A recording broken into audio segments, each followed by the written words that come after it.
And respected friends, so a warm welcome to our today Swadeha Sahachakra dialogue on the creative heritage of women's power.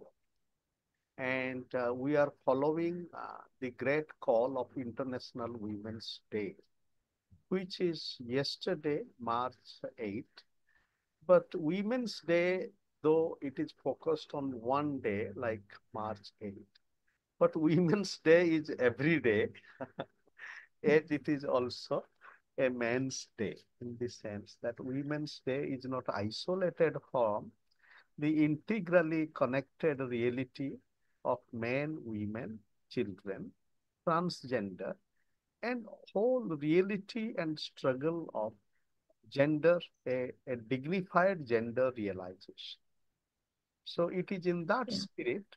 So we wanted to humbly join the call of Women's Day with March 8th, but also as Women's Day as an everyday sadhana and struggle with each one of us. So it is in that spirit we wanted to nurture this learning, this dedication with the creative heritage of women leaders and thinkers, beginning with Savitri Bai Phule, the great, women thinker and activist, also co-traveler with Jyotiba Phule, both Jyotiba Phule and Savitri Bai Phule. They challenged us so many ways more than 125 years ago. And among other things, they also planted seeds of women's education. A few years ago, I was visiting Pune and I visited the school established by Jyotiba Phule and Savitri Bai Phule. Another very important aspect of this living heritage is since two theologians are present with us, and when Pandita Ramabai born to wandering, traveling ascetics, Brahmin ascetics, but they were kind of not so rich and they were traveling all around the world. And as part of her inspiration of life, Ramabai born with these wandering parents. When she embraced Christianity, the aristocratic structure of Pune, they were very much critical about her, but Jyotiba Phule supported her. And therefore the Pandita Ramabai is again another living spirit. The way she questioned, Brahminical patriarchy, but also she questioned the Anglican Church. She questioned Swami Vivekananda because Swami Vivekananda and Pandita Ramabai were traveling in the USA at the same time. And another great thinker, Tarabai Sinde, who wrote on men-women question. I had requested Professor Shruti Tambe to speak. Maybe she would be joining. In the meantime, we are enriched by the presence of Dr. Betty Govinden. And let me double check. Hello, Professor Shruti Tambe. Have you joined, please? Kindly, if you have joined from another, mobile or something, kindly indicate. If not, so let us listen to Dr. Betty Govinden, because she would also present us a bit about struggle for freedom in South Africa, in which women have played a very important role. And then Dr. Govinden would also present a few of her poems. After Dr. Betty Govinden, who would speak for 15 minutes or so, 15 to 20 minutes, we would listen to Dr. Susi Sangita Mishra. And then I would also request Sister Salini to kindly, though it is a bit request at a short notice, but also to share your reflections. And if Professor Tambe is able to join, we would also listen to her. So now, Dr. Betty Govinden, please. Thank you, Professor Anantagiri. Thank you. It was a blessing to meet you and to share in your work. And I'm happy to share a few thoughts this morning and my poems. My grandmother came in the early 20th century as an indentured laborer, a child laborer, and my grandparents came from the north and south. So I have the indentured history as part of my own personal history. My midwife, my mum's midwife, called me Betty, but my name is Devarakshanam. It means God is salvation. I wanted to say that I grew up learning a lot about Pandita Ramabai, the early women leaders from India, and among them was Sarojini Naidu. And we also had, when the Agent Generals came to South Africa, Lady Kunwarani Maharaj. And I've written on all of them, and I could share that with you. And I visited the ashram in Pune and the center there set up by Pandita Ramabai. And I've also been invited to speak on Kunwarani at the University of Lucknow. I wanted to say that women have been very active over the centuries in women's struggles in South Africa. I'm going to speak largely on Indian women, but there were women from all the different groups in South Africa who really struggled through the decades, responding to the different challenges for our freedom. And so in the early 20th century, we had the Gandhi women. So as much as Gandhi played a key leadership role, the women were very important in the struggle. And I will share a little bit on them. Then and to this day, as you know, Ela Gandhi is our doyen for liberty, for freedom, for human rights, for interfaith participation, interfaith work. Amazing example she continues to set.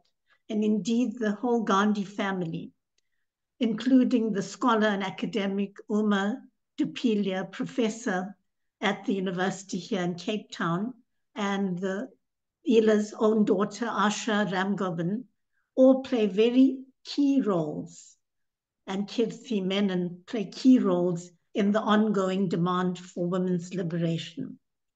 We had women like Charlotte Mkeke. We had women, early academics fighting for the freedom of women. We've had women from the trade union movement, someone like Emma Mashinini, whom I knew personally, also from the Anglican Church in South Africa. And I've written on the landmark 1956 women's liberation struggle, when the women marched to the union buildings, which was the apartheid center of power. And it's an amazing story of women from different walks of life coming together. Apartheid really brought us together in the anti-apartheid struggle against all the divisions that were imposed on us, against religious differences, gender and race, class. We came together. And the 1956 Women's March was a landmark march. We had women into exile. We had women continuing through the NIC and through the broad United Democratic Front. Women were in the forefront to this day, and the struggle continues in churches and religious organizations, in the academic world, in religion, in art, in music, and in every sphere of life. Women working for workers' rights, women working at every level of society. And so I'd like to share a few poems from the early era. And the first one I'd like to share is on Kasturba Gandhi. And so, as you know, Kasturba died sadly when she was in prison in Pune. I visited Pune and the prison there. and she came from Porbandar. And so here was a woman who adopted South Africa as her homeland and who fought for women here at the Phoenix settlement and in Durban. I'm speaking from Cape Town, but she is an icon for all women in Southern Africa. And this is the poem I wrote for her. For Kasturba Gandhi died 22nd February 1994. This was just over a month after I was born. I was born in January 1944. So the connections and the links are very personal for me. What thoughts hover above when darkness slowly settles over the palace prison in Pune as you breathe your last? Playing on the seashore of endless worlds at Porbandar, where earth and sky meet, you imagined a world where you were born free, to roam unshod in rivers and valleys. Then memories of the tumult in Port Natal, as your ship casts anchor. The baying at the harbor hurts your ears even now. You hear the loud heckles over the rickshaws, recoil at the pandemonium at the docks, and a world that turns into marauding armies. Your palms come together slowly as you remember the sanctuary of home you helped to birth at Phoenix Settlement, the hallowed ground where work and prayer became deeply intertwined. Your lineage of Savodia from generation to generation, prisoners of hope. As you breathe your last, you think of Valyama, valiant to the end, always in your heart, touching your feet, enduring the trial by fire. On this very day, many moons ago, your thoughts linger over Sabarmati Ashram. You pray that the work of spinning and weaving will not waver. You see the flames of your sacrificial sari whirling in defiance before your eyes. You struggle to breathe, and Gandhiji holds your hand gently. Your spirit rises slowly. You join the flock of homesick cranes, flying night and day back to their mountain nests. And you pray with heaving bosom as you see the reddening sky for freedom, peace, and justice for the world in the days to come. Vande Mataram.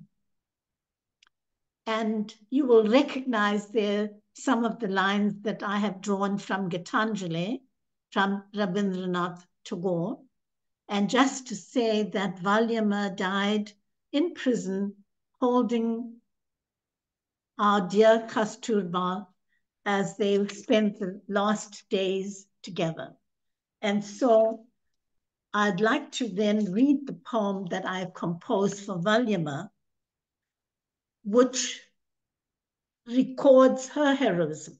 A South African-born woman, also honored here and in India, and here a mid-teenager who gave her life for the struggle against injustice. And she joined Gandhi and joined Kasturba on the march from the Transvaal to Natal. And this is at the time when they were detained midway at Falsgrass. For Valyama, one of Gandhi's early satyagrahis in South Africa, with your sari hitched at your waist, you walk tall, striding with purpose. Inspired by Gandhi's call for warriors of peace, you join the long march to freedom. They tried to bludgeon your zeal against tyranny and injustice, the travesty of power. You lie on the dungeon floor, your feet bruised and your hair matted. You reach across the dank floor to caress the feet of Kasturba, calloused with care. Slowly the great hand loosens its grip.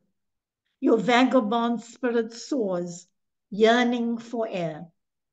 When you stepped over the line at Falls, you crossed the border from apathy to defiance.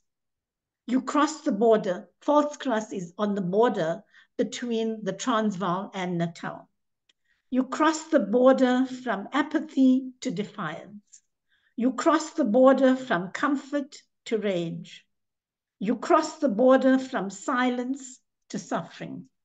You crossed the border from cowardice to heroism. You crossed the border from fear to poetry. You crossed the border from bondage to freedom. You crossed the border from servitude to dignity. You crossed the border from death to life.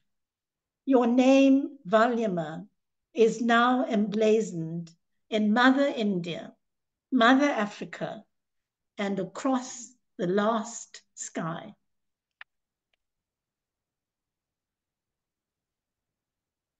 I'd like to fast forward then to the mid-century, where the Gandhi influence against injustice in South Africa is heightened and encapsulated in the life of Manilal Gandhi. And together with Shushila Gandhi, they continued the fight and the struggle. Gandhi's settlement at Phoenix, and indeed in Durban, his work in Durban and across Southern Africa and the continent continues to inspire. And I brought this book quickly to show you someone whom I admire, Paulie Murray, and many others here, an Episcopalian in the United States, speaking and walking also in the footsteps of the Satyagrahis from South Africa. And so I'd like to now read the poem that I wrote for Shushila Gandhi, and to remind us of a woman, again, coming from another world, another continent, another set of experiences, coming to South Africa and identifying with the struggle here and continuing through the work of the printing press, one of our first women working in the printing press that Gandhi had set up, and Manilal and Shushila continuing that work. And so this is for Shushila Gandhi, again showing how she traverses different worlds, the public and the private, a mother, a wife, and an activist. For Shushila Gandhi, you stand on the veranda of Savodia at Phoenix Settlement, wrenched from home. You wait for letters from Akola in the state of Maharashtra, carried by steamers across the Kalapani to assuage your loneliness on this foreign soil. Are you haunted by the river Morna of your childhood as you play the harmonium? Do you see the mandir and the endless cotton fields under the open sky? From the vistas of the distant in place and in time, you slowly turn your gaze to the world before you. Watch the rains flowing from the gutters, impassable roads, and the horizon. You grow jubilant as you see the gardens spring to life, tending them with care. A large coconut tree at the center of the settlement. Mango trees thriving into golden harvests. Yearning for sisterhood, you learn the solidarity of care and camaraderie. Embrace the rhythms of work, daily call to the dignity of labor. Draw water from the well. Touch with reverence the tank just outside as you slowly turn the barren emptiness into a far away foreign country, into a home for your daughters, your son, and your beloved Bai. Naming your home Kasturba Bhavan, you grasp the weight of history resting on your breast. Daily you set the type for the printing press. You will not see the machine splutter and die. Your life filled with pranams, a paean in word and in deed. You live and die with prostration to the spirit of Satyagraha, which also melds you into a prisoner for freedom. And so Gandhi Satyagraha continued through the work and continues through this day, through the work of the passive resistance movement, the defiance campaigns, the Natal Indian Congress, and into the United Democratic Front and the work that was done through this front up to the time when apartheid ended and when Mandela was freed. And I should like to just share one more poem with you. And this is on Phyllis Naidu, who I knew personally and my late husband knew personally. They were at school together. But Phyllis Naidu is the link between the past and the present. She has died now, but she was able to work in the African National Congress, the Unity Movement, working through the NIC, the Natal Indian Congress. She went into prison, she went into exile, and returned in 1990 when Mandela was pronounced free to leave Robben Island. So I'll quickly read this that I've written for Phyllis Naidu. You are woman. You are woman bearing in your body the weight of metal and memory indelible. You are woman living in vagabond exile, smuggled out from the land of your birthright.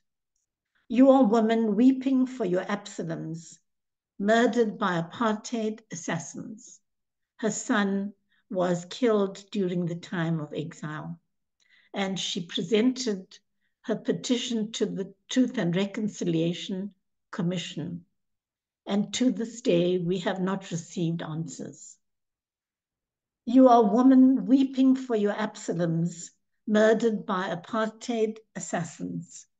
You are woman roaming the world, working for the dawn of freedom. You are woman choosing home, family, and community in the faces of the just. You are woman attentive to the wretched of the earth, saying, Lerona Rebato.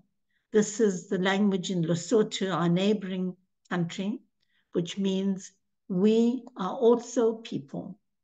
You are woman claiming self and identity in the hallowed ancestry of sacrifice. So going beyond racial borders and seeing a common oneness among all who fight for freedom. You are woman exploring history through the capital, beyond the capital H. You are woman guarding in sacred trust the memory of the brave. To the day she died, she was writing about the struggle stalwarts. You are woman writing history from below, refusing the power of the powerful. You are women naming the comrades one by one, lest we forget. And I just wanted to conclude by saying that a part of my work has been on the women in South Africa, and in them, a large number of the women writers have been activists. Someone like Fatima Mir, my last chapter is on her. And so we salute the women and we thank them for their lives of sacrifice and leadership that they provided for us. I'll stop there. Thank you. Thank you with our heart for this very deep journey of struggle, courage, but also love. Yeah. And Women's Day invites us to be with all these modalities of life. Yeah. And out of many, gifts of history and living reality presented is Kasturba and Gandhi put in the same prison. Yes. And Kasturba almost dying in the hands of uh, Gandhi, Yes. whose Yes. name is Mohan Das. Yes. And to realize that love between Kasturba and Mohan, how do we realize this love? And we can also draw inspiration of many modalities of love, including Radha and Krishna. And in fact, Narayan Desai, who is the son of Mahadev Desai, in his autobiography, he writes that after Krishna, Gandhi is possibly the second person to have initiated so much of transformation in one's lifetime in Indian history. So our Susri Appa, Dr. Susri Sangeeta Mishra, would help us to understand gender relations with Radha Krishna, Shiva Shakti. I have a request to Susri Appa. Our sister Salini, Sister Salini is still co-present. She told she had to leave. Possibly she has already left. But if she were present, she would have shared some thought. Now, in her absence, because of our time constraint. So now, Susri Appa, please kindly share your reflections.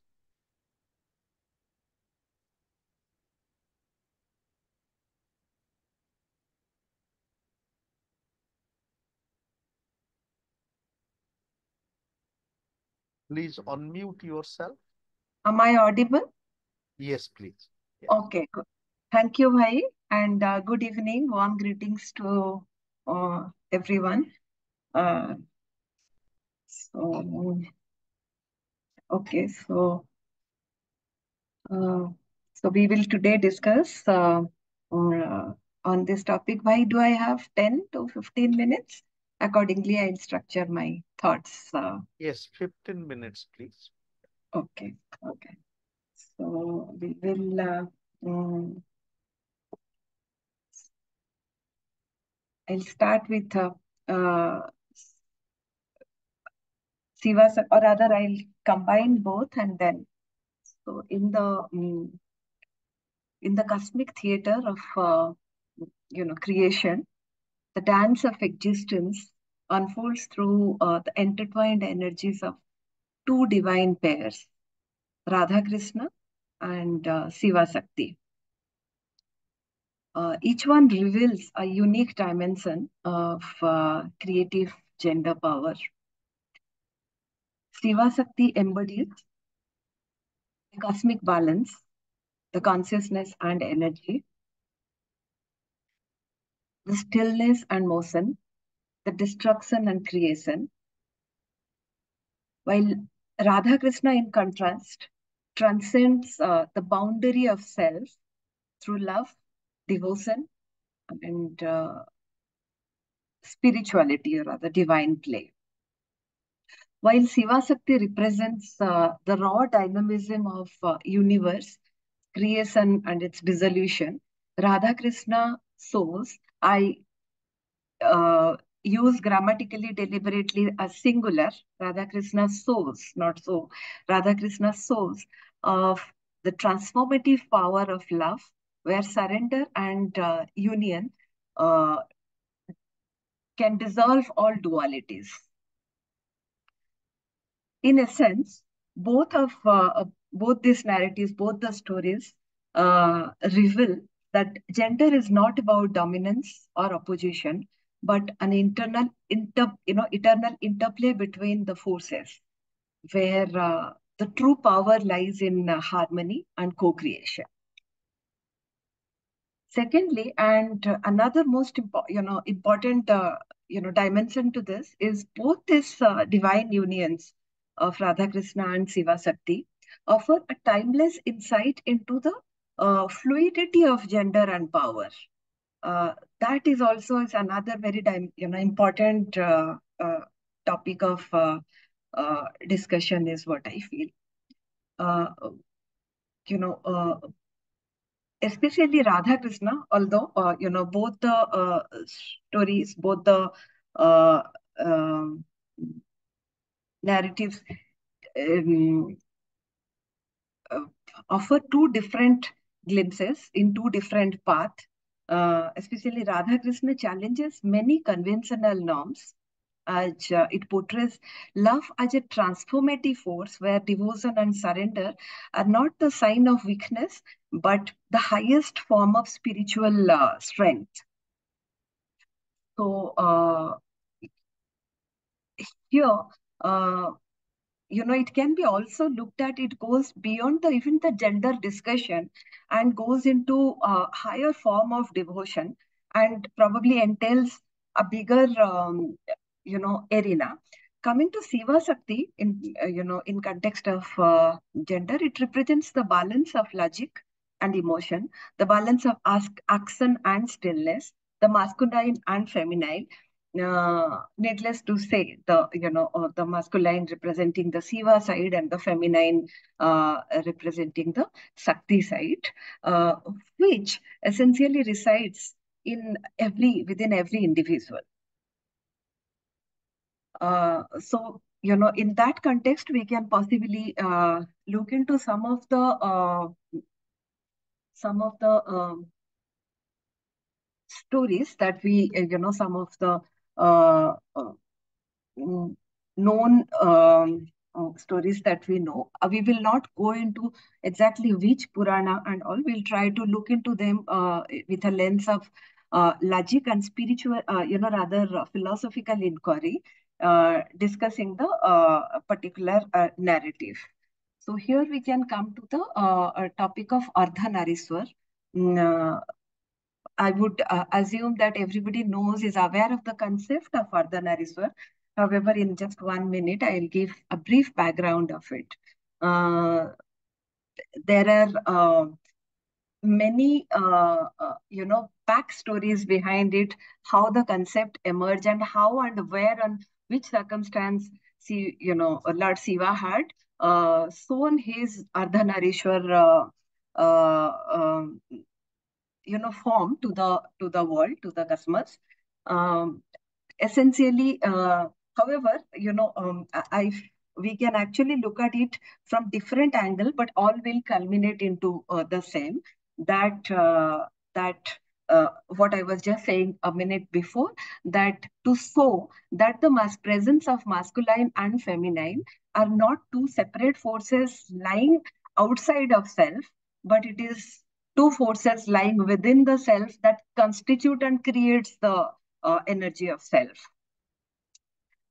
So here, one of the most interesting and probably dramatic, Maharshi Bhrigu, who was the respected Maharshi of, depicted in the story. He was, very interesting and came to do the Aarti of Shiva.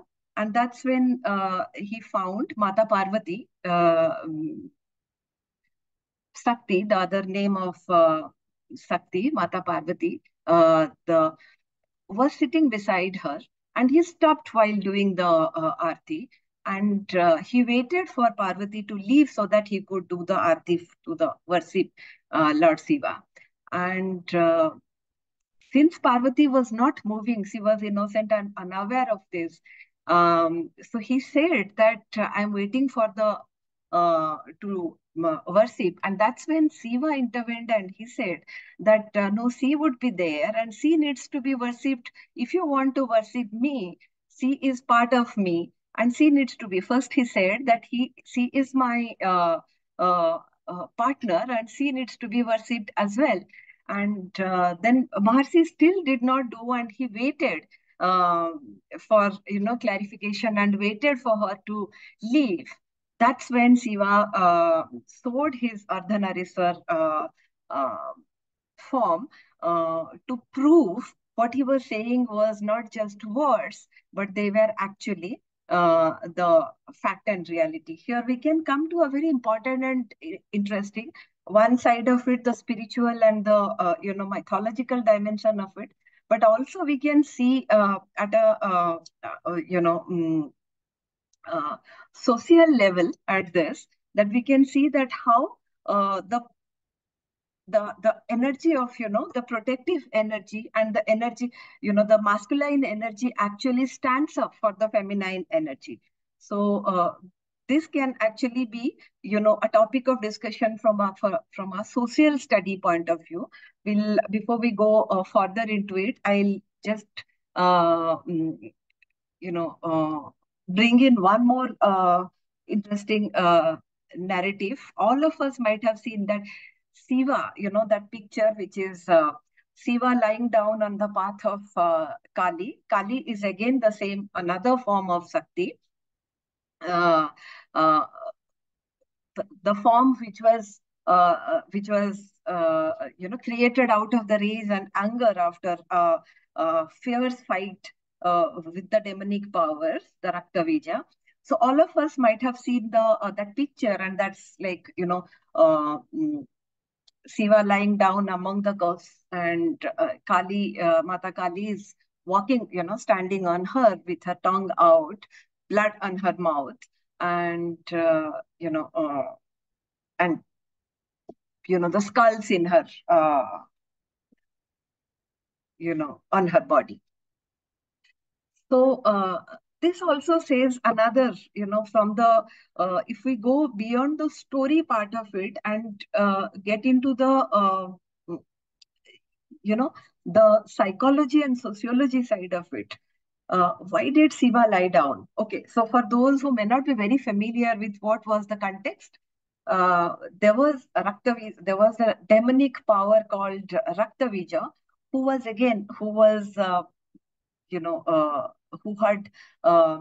got the boons from some divine boons that would not be killed in any circumstance. Every time he'll be killed, from each of his drop of blood, there will be, another Raktavija burn. So in that thing, he had become almost immortal, and he started becoming, creating chaos in the world, and that's when Kali had to step down. Kali had to, Parvati or Sakti had to come down on the earth to fight the Asura, and she had to, she actually, uh, you know, demolish, finish the Asura, and also had to drink drink his blood, so that the recreation of the demonic power would not be possible, because with one drop of blood it would happen. And that's how she had, mm, uh, you know, drunk the blood. And in the process, the power, the rage and the power and the destructive element had gone to that height that she had become almost unstoppable, which could have brought in the, destruction, further destruction, even after the death of.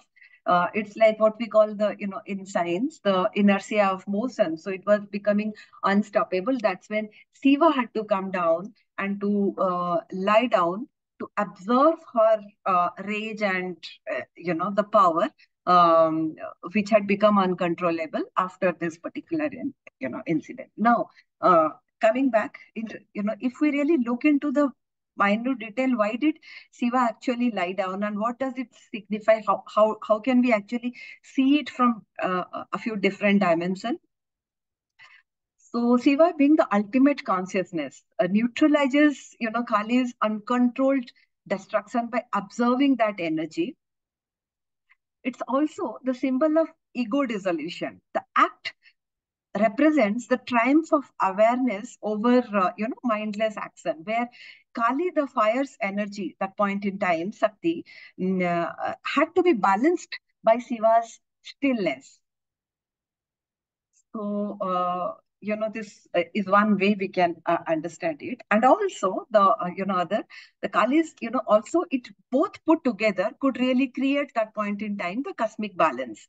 Kali's uncontrolled, force represent the chaos, whereas Shiva lying down restores the universal order, showing the interplay between the, creation and destruction. So, to me, this episode is not just a myth. It's probably, it can be looked at as a spiritual metaphor. Showing that even the, you know, uh, how both feminine and masculine energy, how both creation and destruction, how coexist and need each other uh, for the harmony and for the sustenance of creation. Uh, so again, there are many such anecdotes which can be actually understood, um, in with the lens of social studies, gender studies, and even psychological studies. Another interesting story was when, you know, um, Sakti, in the form of Durga, was fighting Asuras. It was so, she was duped into a group of Asuras who, you know, uh, came in all directions, and she was almost like looking like losing that fight, and almost looking as to be, to be captured and killed, captured by them.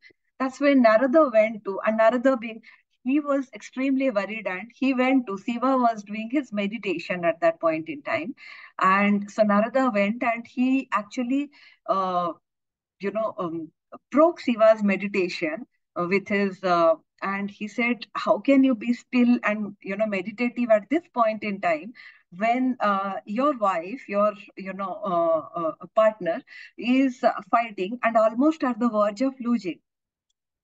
That's when Shiva opens his eyes and says that, why do you, what makes you think that I am not aware of it?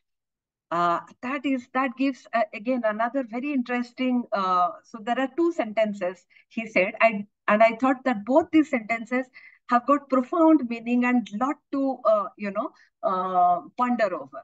One is when this is about uh, the about being meditative. So it is not only the external action which is visible to everybody really acts. It is the energy, it is the thoughts, it is the this is one. And then his second sentence was, yes, I am aware, and but uh, my meditation is actually my weight. I cannot go there until and unless she calls me for help. And that I thought is a very, very, very profound, in the gender study, it can actually be, taken as a very profound example of that, having that confidence, having that, patience, that it is her, fight, and it is her battle. Only when she comes, only when she requires me, I step in, and, we fight. Else, till that time. So that again is another very interesting anecdote. There are quite a few, many. So I think, with that, I'll probably, dedicate a small few lines of a poem uh, symbolizing the, or rather, not exactly symbolizing Shiva Sakti, but symbolizing the power of harmony, or rather, uh, what uh, uh, you know, the collective power is. Here goes. The title of the poem is "As the River Flows." with this, after this, I'll conclude my presentation. If there are questions or more time, we can possibly discuss one or two more stories. The poem is As the River As the River Flows. Stones lie quiet beneath, each one edged with 1,000 currents, the push and pull of time, a secret rhythm buried deep where the river hums. One note bends to the next, the water never fighting, its shape only yielding, only flowing, a language of murmur, translating silence into motion, whisper turning into a wave, and then back again. Is this what harmony does? It makes you both the ripple and the river, the silence and the song. So, thank you. With this, I complete my presentation. We can discuss. It's so important to realize these deeper current realities of our gender relations and how we can learn from both the history of struggles and the epic realities, which is also living reality. So now, dear friend, let us join our two friends in conversation. So I invite friends to please share their questions and thoughts in 1 or 2 minutes, please. Beginning with, let us invite Professor Manjubala Das, please.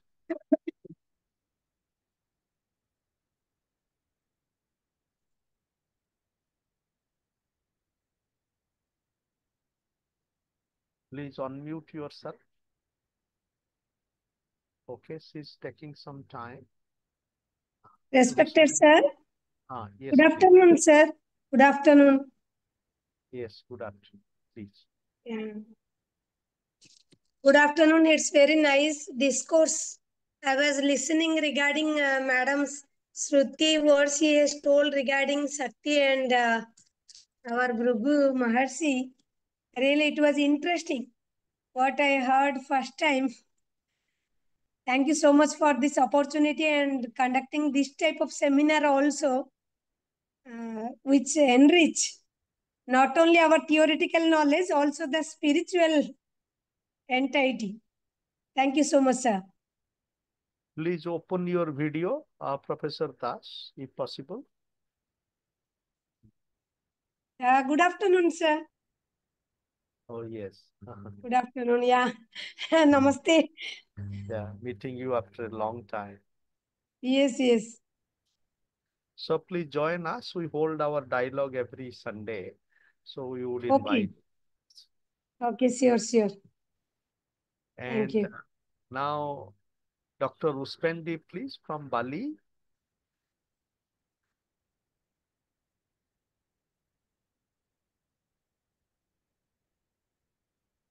Hello, Dr. Ruspendi. Okay. Our Pradeep Bhai and Falgun and Afan, please.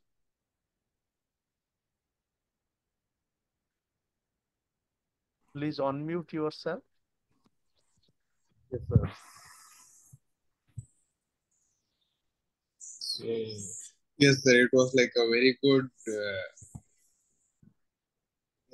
expression of like how like the whole balance between masculinity and femininity was like, and like the first lecture, it was like really interesting about how it goes beyond borders. Like, like people who are born from India, they go to like South Africa and they had the same struggle, and the way they came up and all these things, like how they fought for the equality.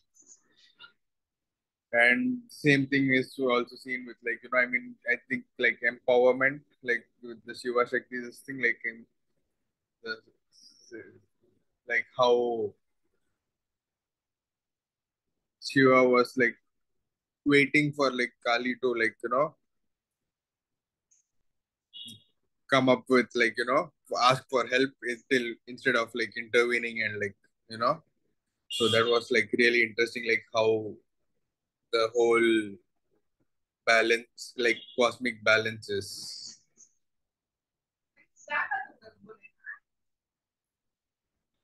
Thank you.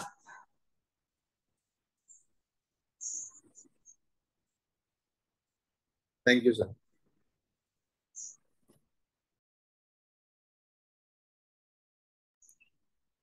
I am done, sir. Hello.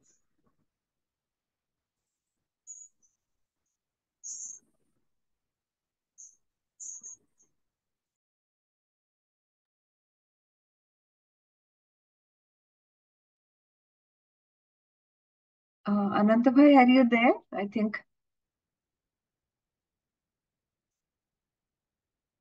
Sorry. So, Utsav, some thoughts from you? Falgun, Pradeep Bhai? Okay, if not, I request Dr. Betty to kindly share some thoughts on Susri Appa's thoughts. Please, Dr. Betty.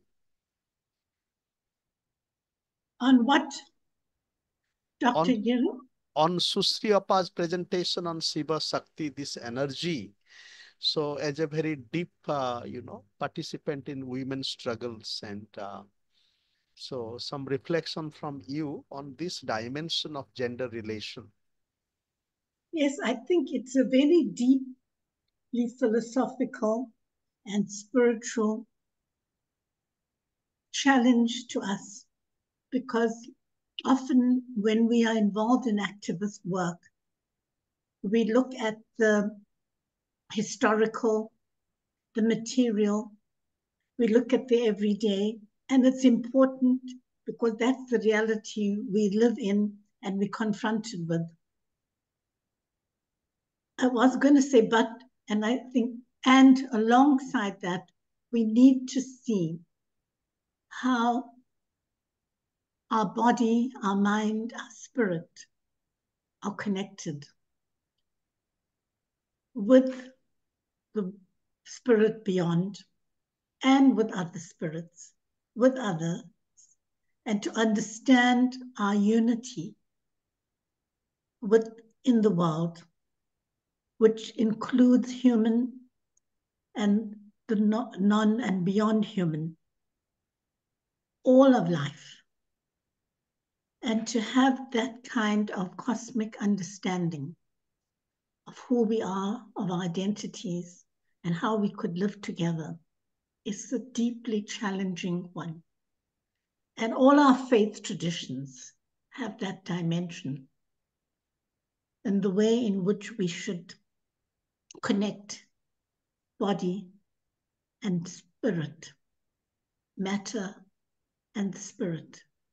And sadly, we have truncated, divided our faith. And we've also been lacking in finding that unity, and that unity is there.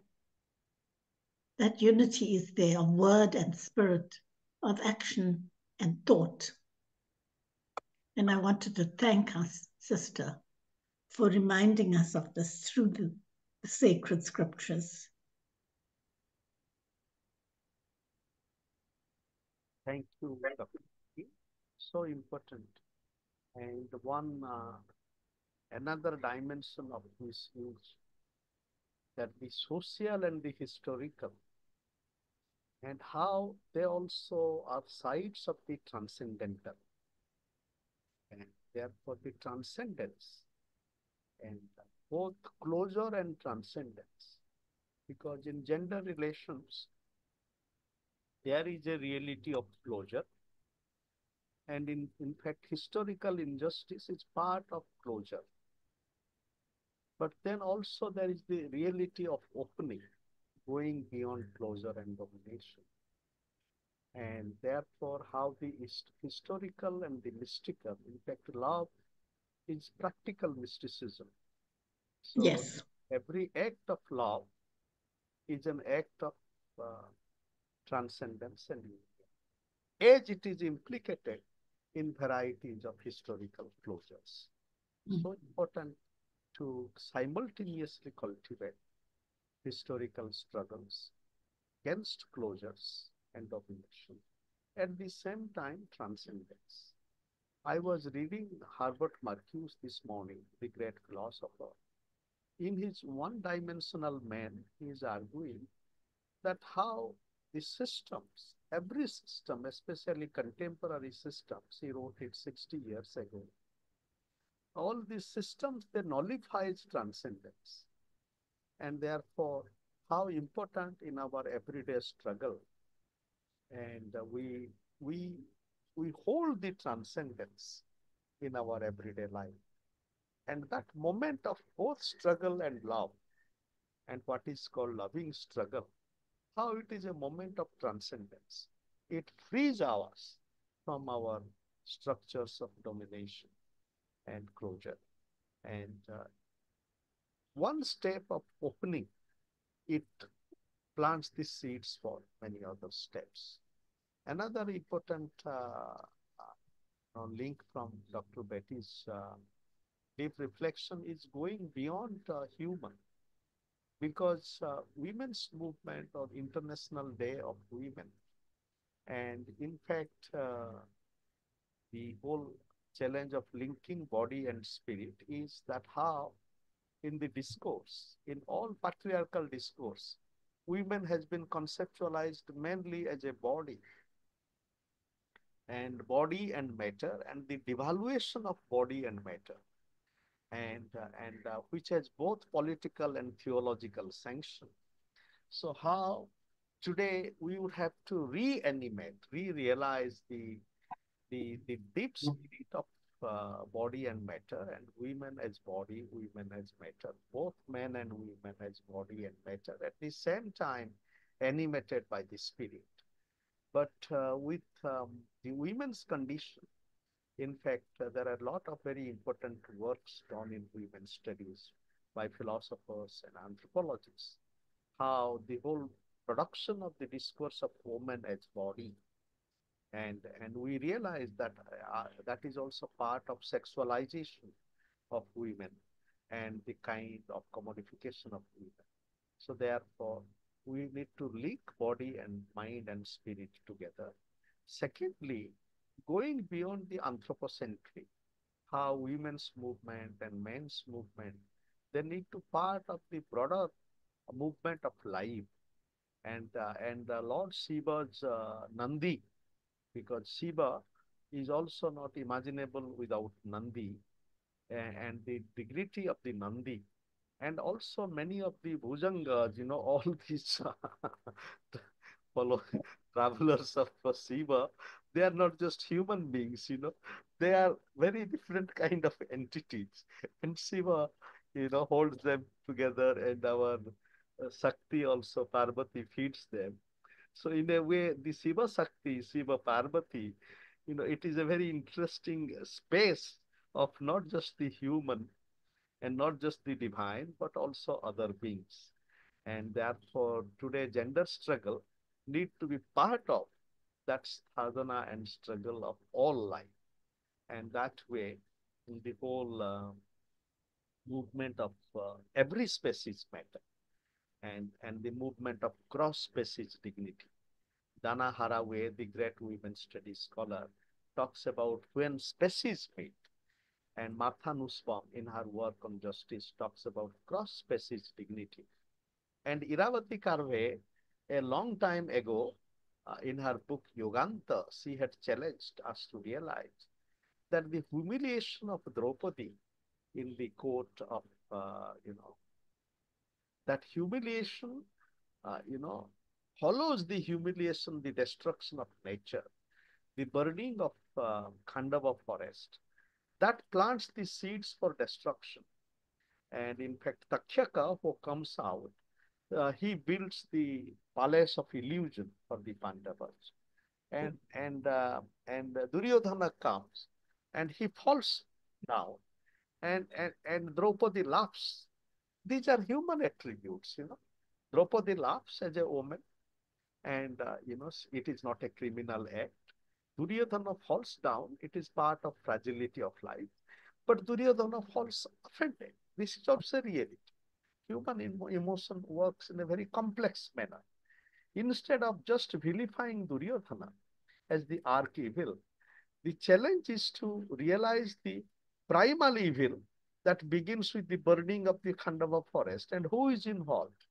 Both the great god Lord Krishna and the great human warrior Arjuna. Together they come together to kill everybody. So therefore, the destruction of nature and destruction of killing of all helpless beings. And Indra tries to protect the Khandava forest, but he is not able to do that because of the war of both God and man. So therefore, Irabati Karve, the great, again, she is a great scholar based in Pune. She taught at Deccan College. So Irabati Karve's work and many, 50 years after Bandana Shiva, her work, Staying Alive, and how, domination, destruction of women and destruction of nature go together. So today, we need to bring the challenges together and how gender struggle for gender justice includes both men and women and other beings and part of the related wider sadhana and struggle of gross species dignity. So now some linking thoughts from Susri Appa and final thought from Betty, please. Susri Appa, please.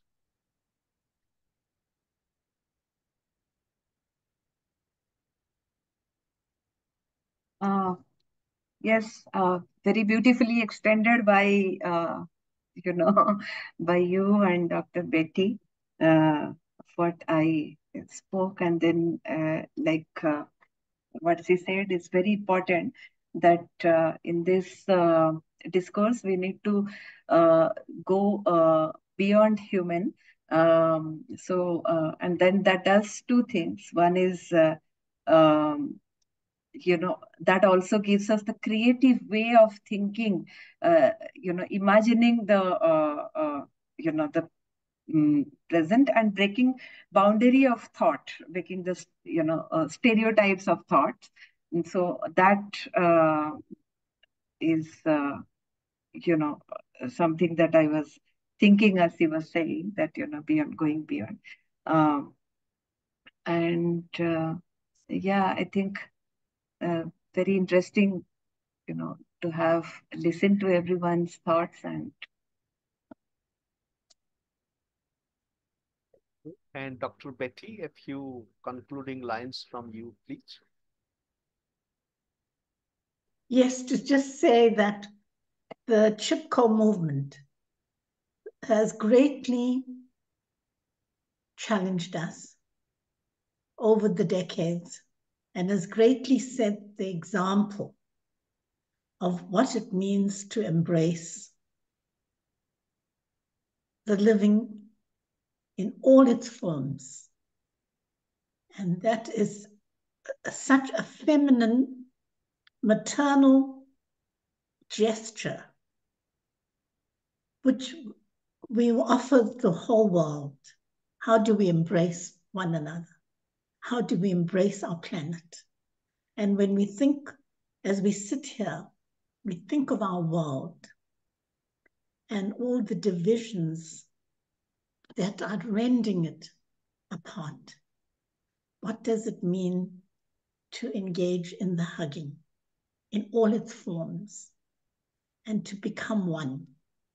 And I often think, and I tell my grandchildren as well, imagine you're sitting on another planet, on a star, among these billions and billions of stars, looking at this planet Earth and thinking of these amazing creatures and all that they have achieved and done, and what we call civilization, and to this very day, all the achievements and all the wonderful humanity that we have shown, and also that we've given and received, and the religions we've created, and the languages and human wisdom, and yet we are not able to hug each other. Speaking universally and metaphorically. What does that mean?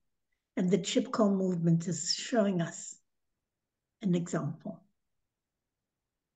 Thank you. Thank you so much. And to conclude our humble journey with the Women's Day, with this call of embrace and how important and how the call of embrace today, that there Yes. is so much of political antagonism. Mm. The field of politics today has become a field of inhuman battling, like drawn-like battling. So we do not consider our political participants as living, but to speak of human. You know? So therefore, a little touch. Think of how interesting would be if Kamala Harris and Donald Trump were to embrace each other. And thanks to Kamala Harris, I remember the presidential debate. It is Kamala Harris who takes the first step and Yes. offers her hand. I am Kamala Harris. Donald, I am Kamala Harris. So that step, and no matter, electoral battles are ephemeral. One loses one. And what Kamala Harris said, the battle takes a long time. But the battle is precisely the battle of love, the battle of taking a step towards own egotistic closure and to reach out to the other. So today, the crisis of humanity is a crisis of self-closed battling and war and destruction of our public institutions today. Political mandate is not an mandate for destroying public institutions. What is happening in the USA and everywhere. It is a limited mandate, but institutions which hold us together. And concluding with this line from the Chipko movement, and we can sing it together. क्या है जंगल के उपकार, मट्टी पानी और बयार, मट्टी पानी और बयार, ओ है जीवन के आधार. And so nice that Dr. Betty brought Chipko movement. And Chipko movement says that the jungle, the forest, what is its contribution? It is not just timber to be cut down, but matti, pani, or bayar. Matti, soil, pani, water, and air. Similarly, what is the contribution of a woman or as part of gender relation? Not just be used as a tool for many other things, including reproduction. It is matti. The ma and matti, the mother and the soil, they go together. And matti, pani, the water of life, the spring of life. And bayar, the air. The air. The great philosopher Luz Irigaray says about Martin Heidegger, the forgetting of air in Martin Heidegger. So this women philosopher challenges a great philosopher, Martin Heidegger, not to forget air. What is air? Air creates that space in between. We can breathe. Therefore, breathing. So life is not possible without breathing. So birthing and breathing goes together. So Women's Day, as part of our everyday, is a day where we breathe together. We breathe together with love and care. And even when we are feeling suffocated, we help each other to breathe without anxiety. And that breathing without anxiety becomes space and time of giving birth to each other in a new way, in an open way. So thank you, dear friends, for joining us in our humble journey. And we invite you. And inspired by Dr. Betty's work, I just wish to make a request that, one of the Sundays, we would like to listen to your many-sided work of history, of activism. So if it is okay, March 30, which is a Sunday, so we like to listen to your many-sided work, the books that you sold, and we will be in communication with you about it. And Susan, thank you so much. I happened to be at a literary festival that weekend, including the Sunday. Oh, okay. But I can give you another time. So I'll be in touch. Yes. Is March 23 all right? I'll check. Thank you. Sure, we'll be checking. So then, thank you, Susriapa. Thank you, Thank Pradeep. you. And Thank you to our sisters. And thank you, Utsav, for your kind work. We'll meet again.